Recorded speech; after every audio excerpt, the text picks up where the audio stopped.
Well, folks, this is going to be a ripper leading your best life because we're going to delve down right now into the depths of yoga with Andrea, my yoga teacher. She's not just my yoga teacher; she's very successful in Perth, and we're going to. Andrea, look, let's just get on with it. How are you? I'm good, thanks. Thanks for having me, Lee. I really appreciate it.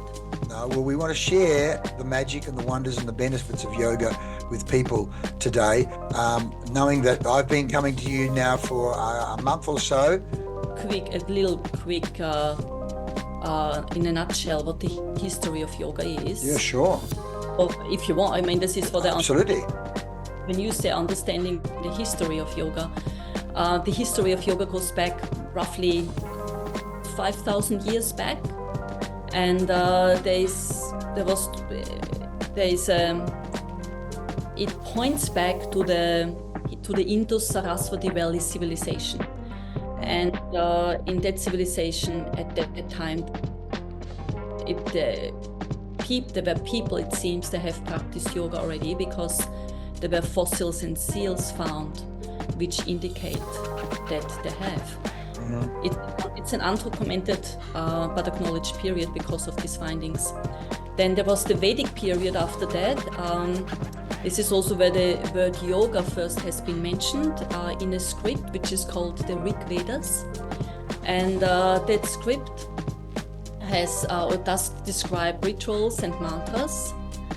Mantras are words which are repeated to aid in concentration and help intentions to manifest.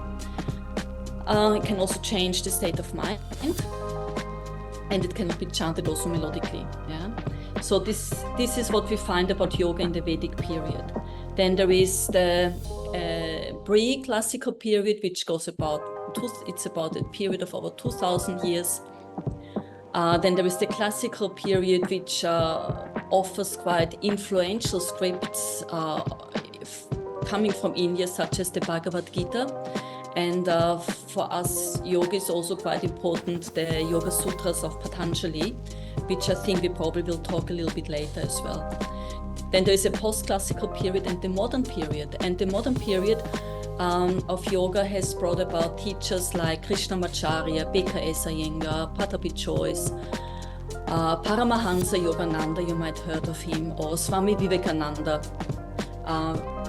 When I mention Swami Vivekananda, the place where I'm teaching from is actually at the Vedanta Church, which is a mission in the lineage of Swami Vivekananda. Those teachers, they have quite strongly influenced the modern movement of yoga. Mm-hmm, yeah. Mm-hmm. And we've talked about life science, the science of life energy.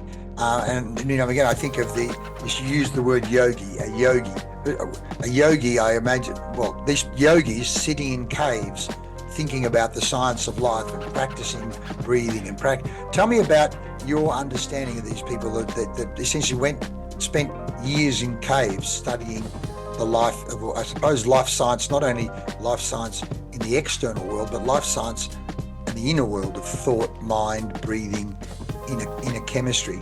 You want to comment on that? Yeah, my understanding of these yogis or rishis, which appear to be the source of old yogic techniques, they must have just really stepped aside away from society, and they must have just stepped so deep into themselves that they had a very clear connection of what the truth about our existence is. And in that time, they have used surely mainly meditation, I believe. Breath practices, I don't know. It's past. It's nothing I have experienced as it's just what we all hear about. Yeah. Well, talking about experience, because you had your own physical experience of discovering your body and stretching. Let's just talk about just that. What happens in a yoga class, or what actually happens if a person goes on a journey of regular or even daily yoga exercises and yoga activity. At one stage you mentioned to me about fascia and alignment. Let's just talk about what happens there at the physical level, but then how that affects people at the mental or the psychological or even the emotional level. And maybe if you want to talk about some case studies of people who came to you in a particular state, whether it be anxious or they had an injury, and what yoga has done for some of the people in your class, you teaching them. Okay, there are many questions you're asking me in one very long sentence. Okay. So can you pinpoint me one of those, please? The benefits of yoga, what you've seen, the transformation that's gone on in people physically and more than physically. Okay, well, benefits of yoga, let's just start with the benefits of asana practice. Asana is the physical aspect of yoga, where the body, it's not the breath aspect, it's the physical yoga postures aspect. And of course, it can increase flexibility, it can increase strength, it can help you to sleep better, it can decrease pain, it helps you to be more relaxed, and it stretches your fascia. And all these factors, they combat stress, which is the link to other problems such as mental illnesses. Yeah, absolutely. So in doing that, let's just touch on some of these, because you just used the term there. You said asana. So let's just talk about, I didn't know this when we spoke about this a few days ago, this 8 limbs of yoga, and you've talked here, asana being postures, but maybe let's just, if you want to talk about these 8 limbs, because as you say, the asana is just one area of this 8 limbs or art of living or the science of living. So do you want to touch on this 8 limbs of yoga as to what all this is about? Sure. The 8 limbs of yoga, there are, as it says, there are 8 limbs. They are yamas, niyamas, asana, pranayama, pratyahara, dharana, dhyana, and samadhi. The yamas, they indicate or they suggest, and by the way, these 8 limbs of yoga are described in the Yoga Sutras of Patanjali, which I have just earlier on mentioned in the history of yoga.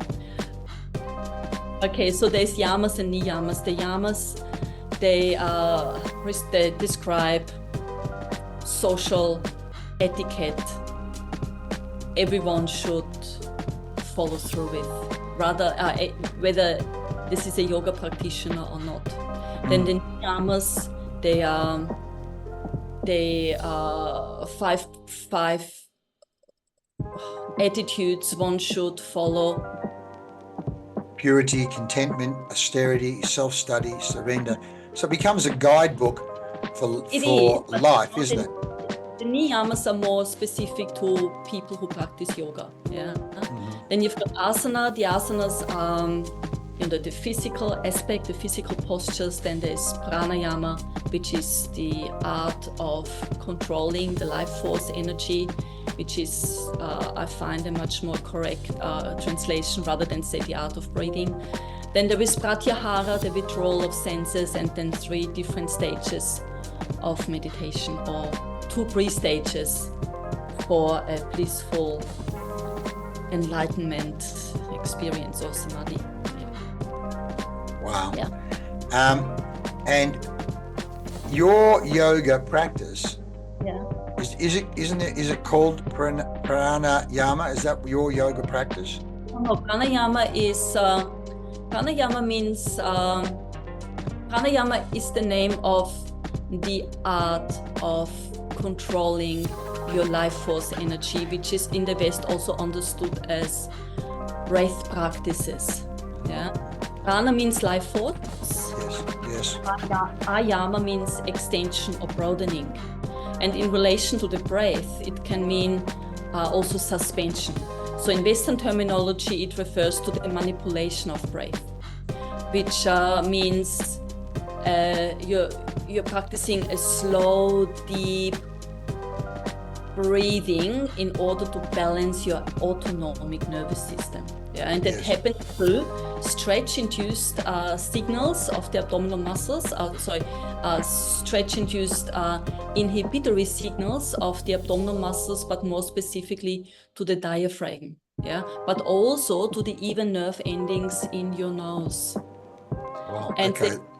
there's a lot of studies you can actually find online about that, done by universities and the medical field. Yeah, Absolutely. And in pranayama, we structure our breath in 4 parts: a full inhalation, an inhalation retention, a full exhalation, and an exhalation retention. In Sanskrit terms, that would be Purukha, the full inhale, Antara Kumpaka, the inhalation retention, then Rechaka, which is the exhalation or full exhalation, and Bahir Kumpaka as the exhalation retention. Wow. And you can see, I've literally watched YouTube videos. I dug up somewhere where yogis did various breathing techniques that literally they practiced in the caves, in terms of what that then did, in terms of them. And it's not so much about what's it called, people, hyperventilation. It's not about that. It's about other things. Just amazing seeing them do that. But I can imagine guys sitting in a cave, practicing different breathing techniques and go, wow, this is affecting me in different ways. I'm actually getting in touch with myself, let alone, as you say, and you've touched on in the past, one, the breathing and its impact by breathing through the nose, what it does to cortisol. Yeah. And then the other impact in regard to the sympathetic and the parasympathetic nervous system. So can I get you to do some explanation around, one, what happens when we breathe through our nose versus breathe through our mouth? And then what happens in regard to sympathetic, parasympathetic nervous system? Okay. When we are breathing through the nose, okay, so and this is through the nose, okay, so and this is what is the preferred way to breathe. When we are breathing through the nose, the air is being heated as it enters the nostrils. It's being heated, it's being pressurized, it's being filtered, and therefore properly conditioned for optimal oxygen intake or extraction in the lungs. So we can take up to 20% more oxygen in when we breathe through the nose. And mouth breathing doesn't offer that. So when we breathe through the mouth, considering what I have just explained, we would take less, so our lungs would get less oxygen or can extract less oxygen, which would subconsciously start to speed up our breath rhythm. Yeah, we breathe more breath cycles on a daily basis, which can lead to some, maybe not strong hyperventilation, but to some chronic but hyperventilation. If you would think what would be my normal breath rhythm, yeah, so you would probably start hyperventilating in order to get that missing oxygen you haven't received because you were breathing through the mouth, yeah, and through that your cortisol levels would rise, because when we hyperventilate we go into anxiety and stress responses. Wow, isn't that amazing? It is. It's such a fascinating topic. Yeah. Well, it's only in recent times I've discovered this, but I'm sure somewhere in there, these guys in caves had discovered this a lot earlier, as you say, thousands of years ago. And I think it's, in terms of empowering people to lead their best lives, it's kind of, if we don't tell people about this, particularly in regard to yoga, because I know when you do classes, at the start of the class we're doing breathing. You're talking about the breathing throughout the exercises and the stretching, and then the breathing that we do at the very end of the classes as well. It's all super important. In fact, you want to talk a little bit about what happens at the beginning and the end of your classes in terms of that breathing? Well, I have adapted the structure of my classes to the way our society lives their life. You come in the evening, you mostly come from a busy day. So I get my clients or students, when they come to class, to really come back into themselves and center themselves, collect themselves, and I do use a breath foundation for that. Yeah. And you call it chai breath. We have to do the instrument. No, I called it. This is actually Ujjayi breath is part Ujjayi. I keep thinking chai as in chai tea. No, it's Ujjayi breath. Ujjayi. Chai breath, yeah. And it's part of that breath foundation, that Ujjayi, yeah. And then I do some more heating yoga postures, and then starting to slow down with the kind of postures I teach. They are more relaxing postures towards the end of the class. Yes. Yeah. In the beginning, more heating postures, and then more cooling down postures, until we reach that what everyone loves, Shavasana or corpse pose. Correct. That's what we all look forward to. That's correct. Everyone does. In fact, lots of people think the hardest part of a yoga class is coming out of that. Yes, exactly. Because some people start snoring. Yeah. Wow.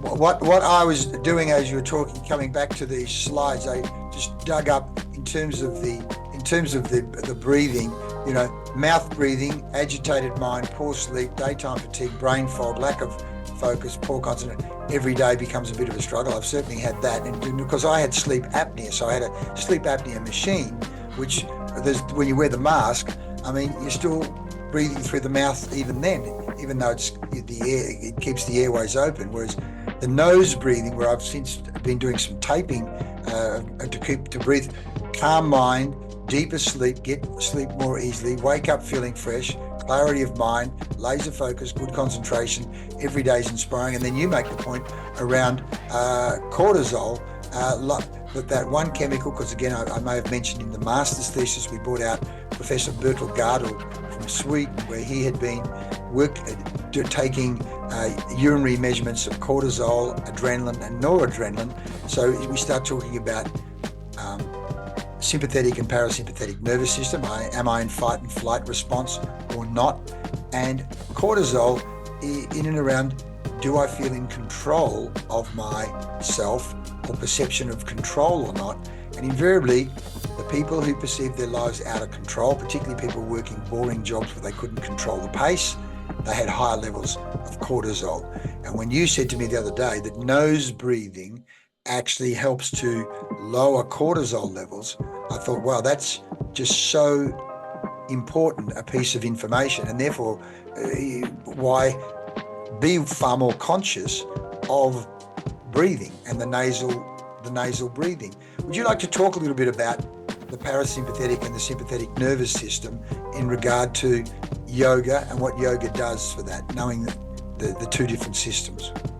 Well, I like talking especially about the parasympathetic nervous system, because this is what we all like to have more dominant, unless we need to be, I don't know, for some reasons very active, whether it's for sport or for some work-related, scenarios.